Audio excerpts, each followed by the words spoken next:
पाकिस्तान में इस वक्त सबसे बड़ा माफिया है आईपीपीज, इंडिपेंडेंट पावर प्रोड्यूसर्स। इस माफिया को कानून की पनाह हासिल है, इसीलिए हमें मजबूरन अपने बिजली के बिल्स में 30% इस माफिया को जगह टैक्स के तौर पर देना पड़ता है। ये टैक्स हम उसे देते हैं बिजली ना बनाने के लिए। फर्ज करें आपके मोहल्ले में कोई किराने की दुकान नहीं है, आप किसी और मोहल्ले के दुकानदार से कहते हैं कि आओ हमारे यहाँ दुकान खोलो, हमारा पूरा मोहल्ला मिलकर तुमसे महीने का 3 लाख रुपए का सामान खरीदेगा। वो कहता है ठीक है, लेकिन दुकान लगाने का सारा खर्च आप उठाएंगे, साथ में ये कि मैं अगर दुकान लगाऊंगा तो मेरे पास महीने में 5 लाख रुपए का सामान फरोख्त करने की कैपेसिटी होनी चाहिए। इसलिए भले आप मुझसे 3 लाख का सामान लें, मगर कैपेसिटी की मद में मुझे 5 लाख रुपए देने होंगे हर महीने। और चूंकि मैं आपके मोहल्ले का नहीं हूं और बाहर का सामान भी रखूंगा, इसलिए मुझे पेमेंट डॉलर के रेट से करना होगी, प्लस मुझसे मुआहदा करें 20 साल का। अब बताएं, क्या आप उसकी बात मानेंगे? अक्ल कहती है कि ये घाटे का सौदा है, नहीं मानना चाहिए। लेकिन अगर मोहल्ले की कमेटी फिर भी ये सौदा कर ले और बार बार करती ही रहे तो क्या होगा? होगा वो जो हम 1994 से भुगतते आ रहे हैं। हालांकि होना ये चाहिए था कि अगर मजीद सामान की जरूरत है तो पहली वाली दुकान से लेना चाहिए, जो एक्स्ट्रा पैसे उसे कैपेसिटी की मद में दिए जा रहे हैं उसमें से। नई दुकान उस वक्त लगे जब पहली दुकान के पास गुंजाइश यानी कैपेसिटी खत्म हो जाए। लेकिन नहीं जी, अगर ऐसा होगा तो खाने वाले खाएंगे कहां से? बिल्कुल यही है हमारा आईपीपीज का मसला। इस वक्त हमारे बिजली के बिलों का 30% से ज्यादा हिस्सा बिजली पैदा करने वाली प्राइवेट कंपनियों यानी आईपीपीज को दिया जाता है कैपेसिटी चार्जेस की मद में। आईपीपीज को 2 किस्म की अदायगियां की जाती हैं, एक उस बिजली की जो वो बनाकर हमें बेचते हैं और दूसरी उस बिजली की जो वो नहीं बनाते, मतलब कैपेसिटी चार्जेस की। तो किस्सा कुछ यूं है कि 1994 में जब मुल्क में बिजली का बहरान संगीन हुआ तो पीपल्स पार्टी की हुकूमत ने आईपीपी से ऐसे मुआहदे किए कि कुछ ही अरसे में उन कंपनियों को मुफ्त पैसों की लत लग गई। पीपल्स पार्टी के बाद मुशर्रफ हुकूमत, फिर मुस्लिम लीग नून की हुकूमत, सब ने अपने अपने दौर में कुल मिलाकर कोई 90 आईपीपी से मुआहदे किए और हर एक को डॉलर्स में कैपेसिटी चार्जेस दिए जा रहे हैं। जब साल साल से हम उस बिजली के पैसे दिए जा रहे हैं जो है ही नहीं लेकिन जरूरत पड़ने पर तैयार की जा सकती है, तो माजी की हुकूमतों ने सनतों को फरोग क्यों नहीं दिया?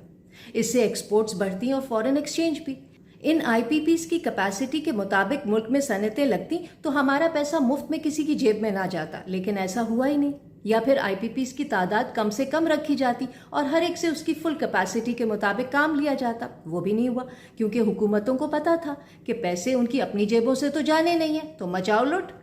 बिजली की कीमतों का बहरान इसलिए मजीद शर्मनाक है क्योंकि हम ज़रूरत से ज़्यादा बिजली बना सकते, लेकिन उस बिजली को आवाम तक पहुंचा नहीं सकते। हमारे पास बिजली को सार्फिन तक पहुंचाने का ट्रांसमिशन सिस्टम बहुत ही पुराना, ख़राब और नाकाफ़ी है। इन तमाम आईपीपीज के पास 38,000 मेगावाट बिजली बनाने की कैपेसिटी है। हम 38,000 मेगावाट के पैसे देते हैं, लेकिन हमारे पास आवाम तक सिर्फ 18,000 मेगावाट बिजली सप्लाई करने का सिस्टम है।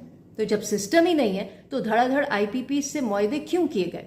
इन आईपीपीज का कहना है कि दुनिया भर में कैपेसिटी चार्जेस लिए जाते हैं। ओ भाई, दुनिया भर में तो ईमानदारी से भी काम होता है, तो वो भी करो।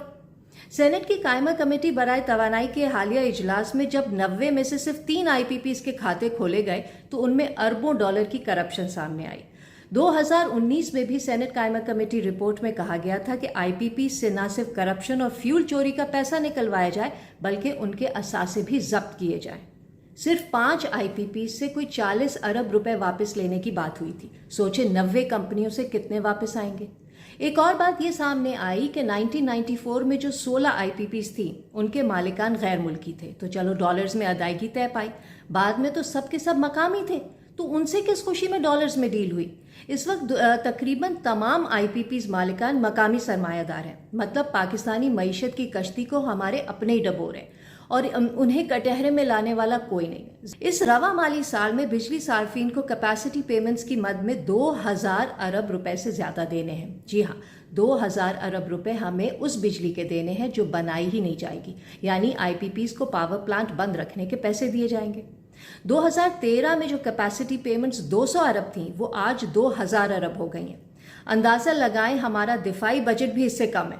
पूरे मुल्क का तरक्याती बजट इसका कोई 1/4 है। इसीलिए सेनेट की मौजूदा और साबका कायमा कमेटीज की राय है कि पाकिस्तान में जब तक आईपीपीज हैं मुल्क में बिजली सस्ती नहीं हो सकती। ایک سیکنڈ کے لیے مان لیتے ہیں کہ فی الحال آئی پی پی ضروری ہیں، تو کبھی تو ان کے ساتھ کیے گئے معاہدے ختم ہوں گے۔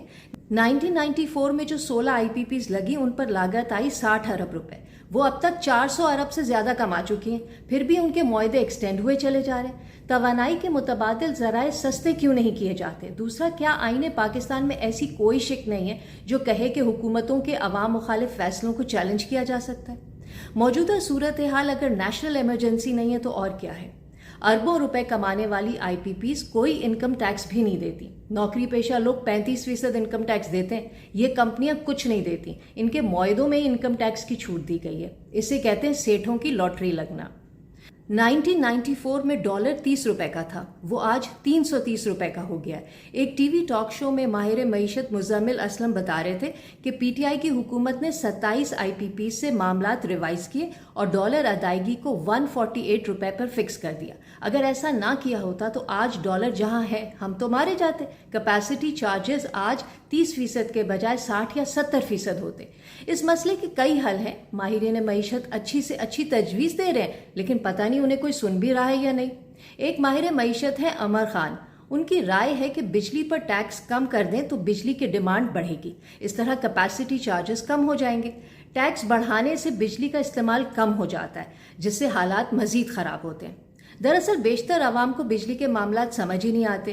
ماضی کی تمام حکومت نے اسی لا علمی کا فائدہ اٹھاتے ہوئے عوام کو وہ چونا لگایا ہے کہ آج تمام لوگ سڑکوں پر نکلے احتجاج کر رہے ہیں۔ ہمارے بجلی کے بلوں میں جو 30-40% ٹیکسز ہیں وہ بجلی چوری، ٹیکس استثناء، ٹیکس رعایت کی وجہ سے ہیں۔ یہ چوری ہے، لیکن جو کام آئی پی پیز کر رہے ہیں وہ ہماری جیبوں، ہمارے مستقبل اور ریاست پاکستان پر دن دہاڑے ڈاکہ ہے۔